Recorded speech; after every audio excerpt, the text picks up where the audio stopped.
mbrëma, ky është edicioni qendror i lajmeve këtu në Radio Televizionin Ora News, studiot kryesor.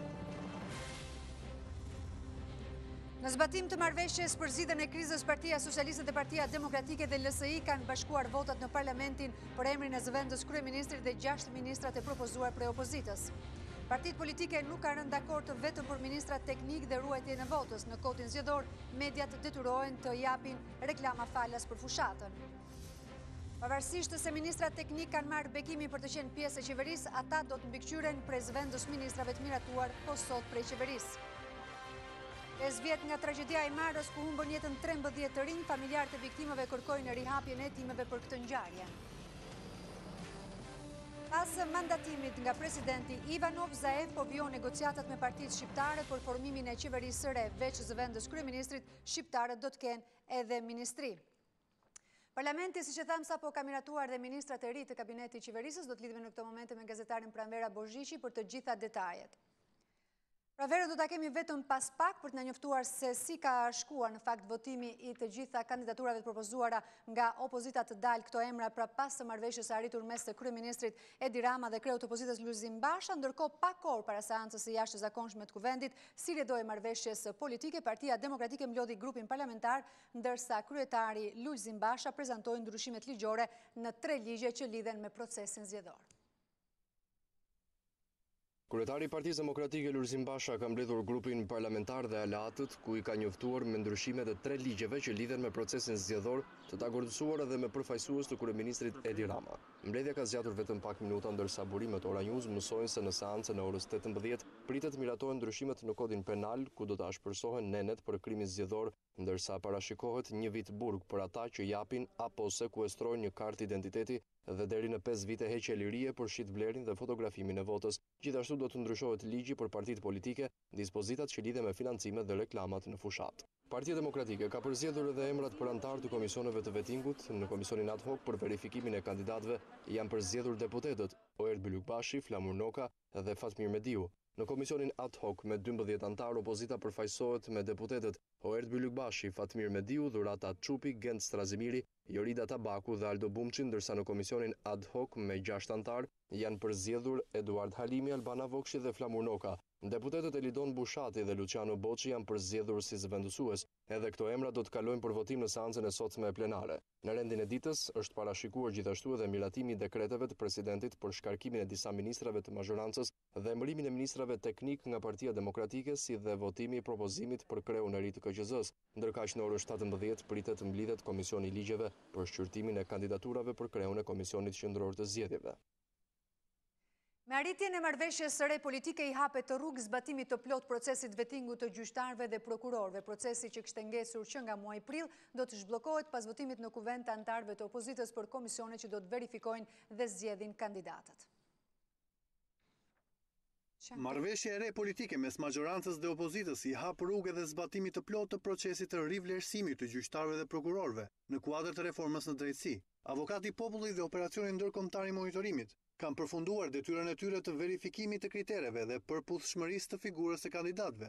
Nga verifikimet e avokatit të popullit rezultuan se 84 kandidat plotësonin kriteret ligjore për të kandiduar për trupat e vettingut, ndërsa nga këta 17 janë vlerësuar me rekomandim negativ nga operacioni ndërkombëtar i monitorimit. 109 kandidatët e tjerë nuk i plotësonin kriteret formale dhe nga këta 70 janë vlerësuar negativisht nga ONM. Kuvendi ka tashmë 3 lista për të shqyrtuar. Lista me kandidatët që plotësojnë kriteret formale dhe janë vlerësuar pozitivisht nga ONM, ku janë 67 kandidat. Lista me kandidatët që nuk plotësojnë vetëm kriteret formale, që janë 39, dhe lista me rekomandimet negative të ONM, që janë 87 kandidat. Kuvendi do të ngrejë një komision ad hoc me 6 anëtar, 3 nga majoranca dhe 3 nga opozita, i cili do të verifikojë të 3 listat me kandidat që kanë nën shqyrtim dhe ka 10 ditë afat për të formuluar një listë me kandidatët që janë të gatshëm për votim për 3 organet e vettingut, Komisionin e Pavarur të Kualifikimit, Kolegjin e Apelimit dhe Komisionerët Publik. Antarët e këtij komisioni janë Oert Bylykbashi, Flamur Noka, Fatmir Mediu, Luan Rama, Ulsi Manja dhe Vasilika Ysi. Këto lista i dërgohen 2 komisioneve të tjera ad hoc, një me 12 deputet që do të zgjedhë antarët e Komisionit të Pavarur të Kualifikimit dhe tjetri me 6 deputet që do të zgjedhë antarët e Kolegjit të Apelimit. Këto 2 komisione kanë 30 ditë afat për të formuluar listat që do i shkojnë seancës plenare për votim dhe brenda 10 ditëve ku vendi miraton me një shumicë prej 3/5 ose 84 deputet. E gjithë procedura e ngritjes së organeve të reja të vettingut do të zgjasë maksimalisht rreth 50 ditë. Kemi në lidhje direkte Pranvera Bozhiqin, e cila do të na japë detaje për sa i përket të seancës ku miratuan ministrat e rinj. Përshëndetje Pranvera. Përshëndetje. Pati surpriza si shkoi seanca? Me sa duket është votuar rendi i parë i ditës i kësaj sesionit jashtëzakonshëm, më saktë se një seancë jashtëzakonshme, është rendi i ditës i cili ka votuar emërimin e ministrave teknik dhe ka shkarkuar ministrat aktual. Bëj me dije se vetëm rendi i parë është konsumuar në këtë seancë parlamentare.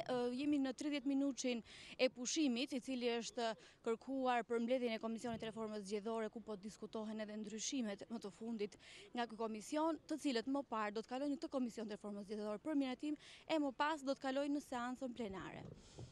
Ndërkohë sa i përket votimeve, ka disa informacione që tek Lëvizja Socialiste për Integrim pati le të themi mungesë të votave. Nuk e di nëse ke informacion për sa i përket shkarkimit të ministrit Vasili. Për shkarkimin e ministrit Vasili, deputetët e Lëvizjes Socialiste për Integrim nuk kanë votuar shkarkimin e tij. Kujtoj që shkarkimi i Fatmir Xhafës është bërë me 104 vota, shkarkimi i Manastirliut me 114 vota, shkarkimi i Olta Xhaçkës me 113 vota, i Ahmetajt, ministrit financave me 107 vota, i ministrit së arsimit Nikola me 109 vota, Petrit Vasili ka marrë 102 vota, ndërsa është miratuar dhe zgjatja e afatit të Komisionit Reformës Zgjedhore, i cili po mblidhet aktualisht. Ndërkohë, në këtë rendite të këtij sesioni të jashtëzakonshëm është edhe votimi për kandidaturat apo për kryetarin e ri të Komisionit Qendror të Zgjedhjeve dhe antarin.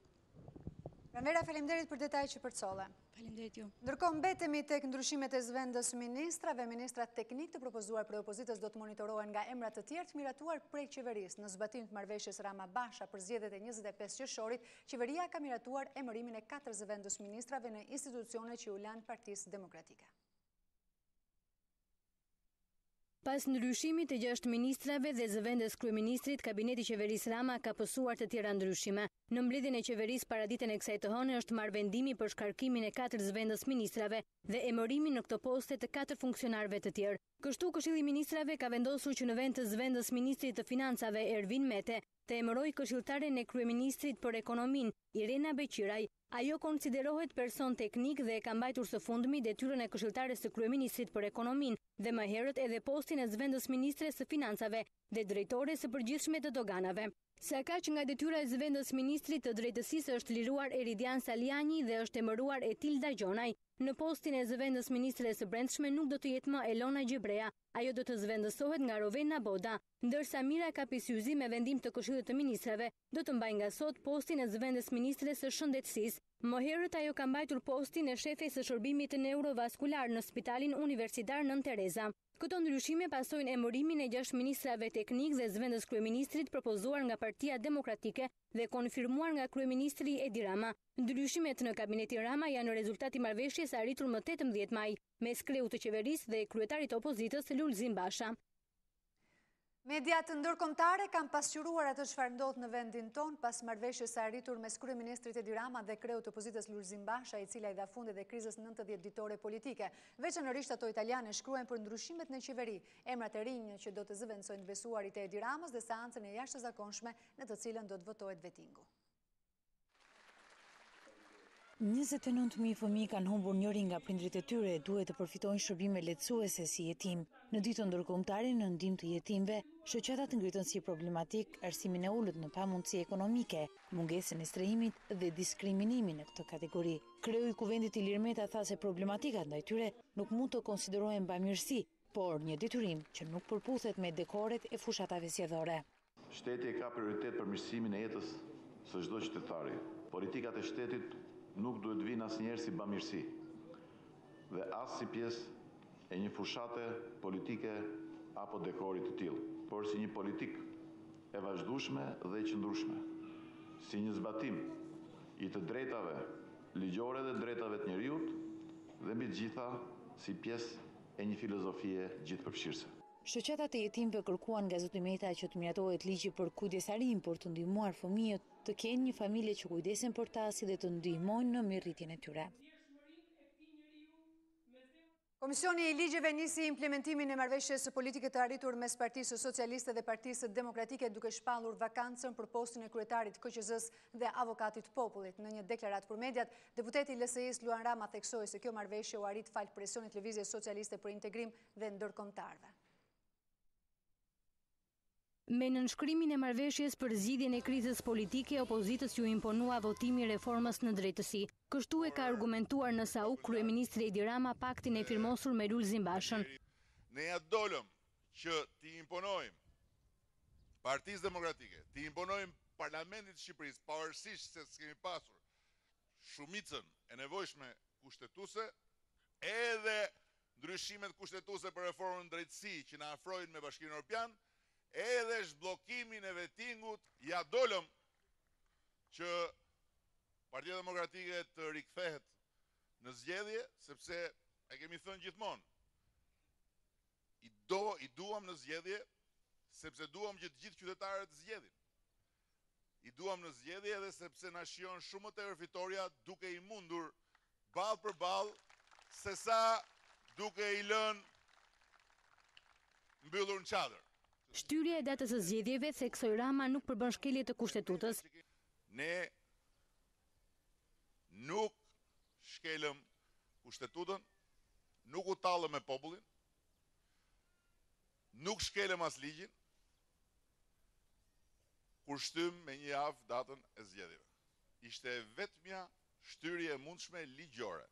Ndërsa kryetari i Bashkisë Tiranë, Erion Velia, i tha se vota e 25 qershorit duhet jetë për Partinë Socialiste si e vetmja mënyrë për vazhdimin e reformave të ndërmarra në 3 vite gjysmë. Nëse në kryet punëve të vendit është Edi Rama dhe Partia Socialiste e Shqipërisë, gjërat i shkojnë mbar qytetit edhe shtetit. Dhe imagjinoni nëse në kaq vite arritëm të fitojmë betejën e vetingut, imagjinoni ç'mund bëhet me drejtësinë në Shqipëri me 4 vite të tjera të Edi Ramës edhe të Partisë Socialiste. Kryeministri Edi Rama si dhe kryetari i Bashkisë Tiranë Erion Velia i theksuan se Partia Socialiste është e vetmja forcë politike që mund të bëjë shtet. Kriza politike e këtyre muajve do të ketë një faturë dëmi edhe për biznesin shqiptar. Sa ka kushtuar kjo krizë do të mësohet në fund të analizës së 6 mujorit parë të vitit, por dhoma e tregtisë drejton një apel tashmë që marrëveshja është arritur. Vëmendje pa mjaftueshme ndaj sipërmarrjes shqiptare prej politikës, jo vetëm në kohë fushatash elektorale, por edhe gjatë ushtrimit të mandateve qeverisëse. Ky shqetësim është ngritur nga dhoma e tregtisë dhe industrisë Tiranë, ku nën kryetari Arben Shkodra thotë se ka mungesë totale të dëshirës së politikës për të konsultuar me botën e biznesit. Ne sot i kërkojmë forcave politike të kthejnë vëmendjen tek ekonomia dhe tek sipërmarrja private. Menjëherë të fillojë diskutimi për gjërat të cilat janë aktualisht në tryezat e tyre. Më pas, ne duhet kuptojmë kush është, le të themi, oferta e tyre në lidhje me ekonominë, sepse sipërmarrja është shumë interesuar të di cili do jetë programi ekonomik i një qeverie në shtator të 2017-s.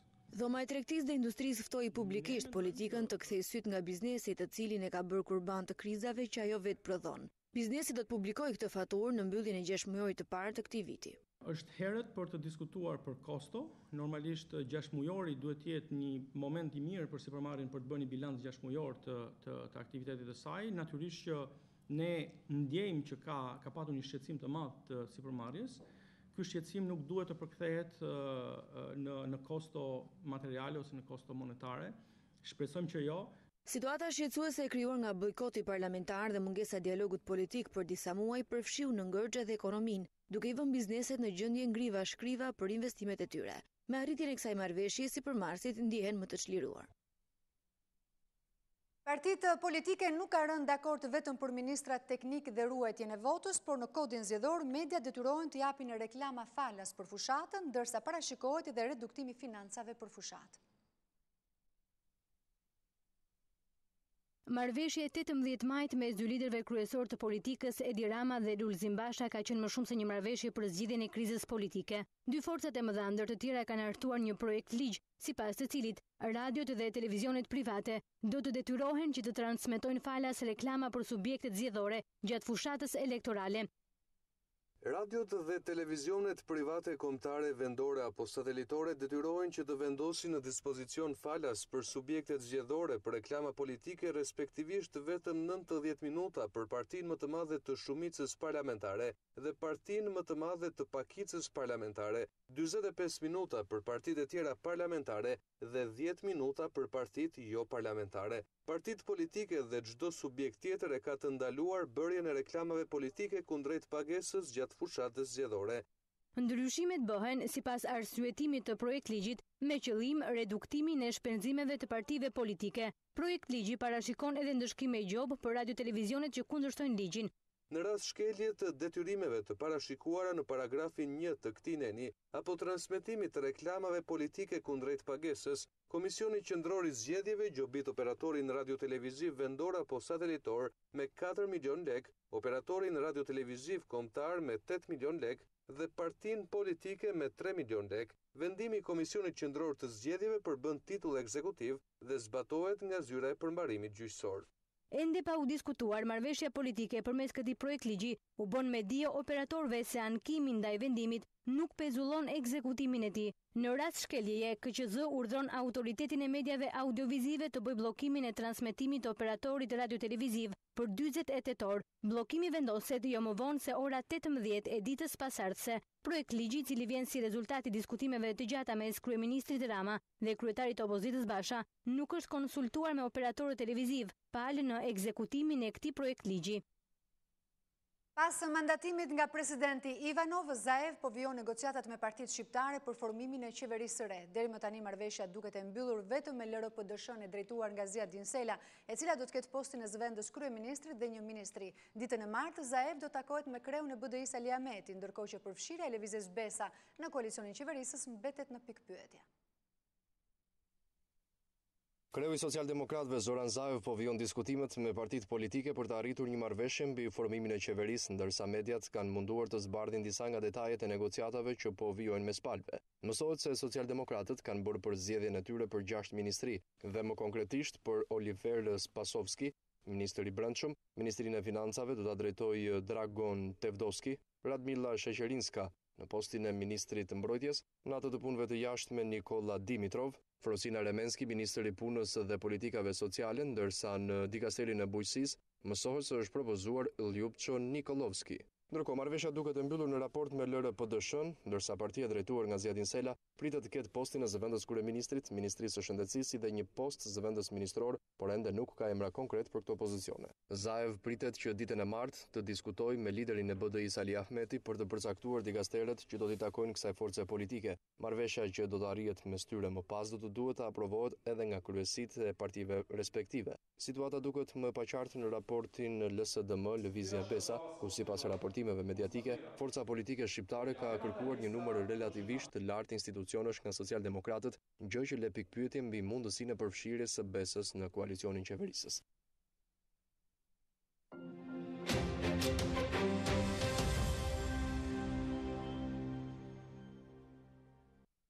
Vjet nga tragjedia e Marës ku humbën jetën 13 të rinj, familjarët e viktimave kërkojnë rihapjen e hetimeve për këtë ngjarje. Ora News ishte në familjen Stafa në Krujë, ku mes lotëve familjarët ngrenë dyshime se nuk bëhet fjalë për gabime njerëzore, duke u drejtuar institucioneve për hetim të plotë. Në familjen Stafa prej 5 viteve lotohet për humbjen e Dorinës, studentes e Universitetit e Elbasanit që humbi jetën tragjikisht në aksidentin e Himarës. Kujtimet e lëna pas të 21 vjeçares, bloqet e shënimeve apo vargjet me poezi, ruhen me fanatizëm nga familja, e cila sot flet duke kërkuar drejtësi. Familja Stafa, por edhe familje të tjera që humbën fëmijët e tyre tragjikisht, kërkojnë rihapjen e hetimeve për atë ngjarje. Ata dyshojnë se nuk bëhet fjalë për gabim njerëzor, por shtetëror. Jemi të zgënjur nga strukturë shtetore, nga këto qeveritarë të pandershëm, këto qeveritarë korruptorë. Ne kemi kërkuar rihapjen në ekspertimin e asaj tragjedie, sepse kjo nuk është një gabim njerëzor, është një gabim fjalë shtetëror. Ende ne vazhdojmë gjyqjet dhe nuk kemi një përgjigje. Hasan Stafa denoncon edhe një tjetër fakt që e konsideron një vrasje të dytë dhe një dhimbje të pakapërcyeshme. Ai thotë se janë ofruar në trajtë dëmshpërblimi para nga 5 deri në 10 milion lek. Ne nuk duam fare para dhe ato 10 milion, 15 milion të vjetra të cilët na janë ofruar, për ne është një vrasje e dytë. dhe nuk në largin gjallën fëmijës, sepse Dorina sot do ishte një intelektuale, do ishte një mësuese, do ishte një nan, do ishte një prim, do lindte trashëgimtar. Në 21 maj të vitit 2012, autobusi me studentë gjuhë letërsisë nga Universiteti Aleksandër Xhuvani në Elbasan ra në Humner në qafën e Vishës, pranë Himarës. Në këtë aksident tragjik humbën jetën 13 vet, 11 prej tyre student dhe 2 viktima të tjerë. Shoferi i autobusit si dhe i fejuari i njërës prej vajzave. Marrëveshja politike mes palëve ka sjellë ndikim edhe tek matura shtetërore, e cila nuk do të paraqitet më 25 qershor për provimin me zgjedhje, por më 24 qershor. Sipas drejtores së qendrës së shërbimeve arsimore, me ndryshimin e datës provimit me një udhëzim janë ndryshuar edhe rregullat për regjistrimin në universitete. Ndryshimi i datës së zgjedhjeve sipas marrëveshjes Rama-Basha ka sjellë edhe ndryshimin e datës së provimit me zgjedhje për maturën shtetërore. Drejtoresha e qendrës së shërbimeve arsimore Rezana Vrapi sqaron se provimet me zgjedhje janë afruar me një ditë për efekt të lirimit të ambienteve 24 orë para zgjedhjeve. Nga data 24, kjo urdhër shënon ndryshimin e kësaj date me datën 23, pra një ditë më përpara, dhe kjo është bërë për shkak të vendosjes së datës së zgjedhjeve 25 qershor. Po ashtu, Ministri i Arsimit ka firmosur edhe udhëzimin për regjistrimin në universitete, ku ndryshe nga vitet e tjera, procesi do të zhvillohet në vetëm 2 faza. Data e fillimit të aplikimeve do të jetë data 20 korrik deri në 29, më pas në datën 28 gusht ne do të kemi shpalljen e fituesve dhe menjëherë në datën 29 ne do të kemi mundësi që të shpallim procesin e regjistrimit. Ky proces do të ndryshe nga viti i kaluar, do të jetë në 2 raunde. Raundi i parë do të zgjasë 14 ditë dhe do të jetë në 7 minifaza. Madje mundësi këtë herë do të lihet edhe atyre që duan të çregjistrohen nga një deg ku janë regjistruar më herët. Ata mund ta bëjnë regjistrimin, është e drejtë atyre, por duhet presin më pas raundin e dytë. Raundi i dytë do të fillojë në një afat kohor shumë të shkurtër, pra nëse me datën 11 shtator mbaron raundi i parë, me datën 15 shtator fillon raundi i dytë i aplikimeve. Viti i ri akademik është parashikuar të nisë në 16 tetor dhe deri atëherë, sipas udhëzimeve, kanë përfunduar të gjitha afatet për regjistrimin në universitete. Nxënësit e klasave të pesta do t'i nënshtrohen testimit nga Ministri i Arsimit me qëllim vlerësimin e nivelit të arritjes së tyre. Vlerësimi nuk do të bëhet me nota, por rezultatet do të shërben për orientimin më të drejtë të kurikuleve arsimore.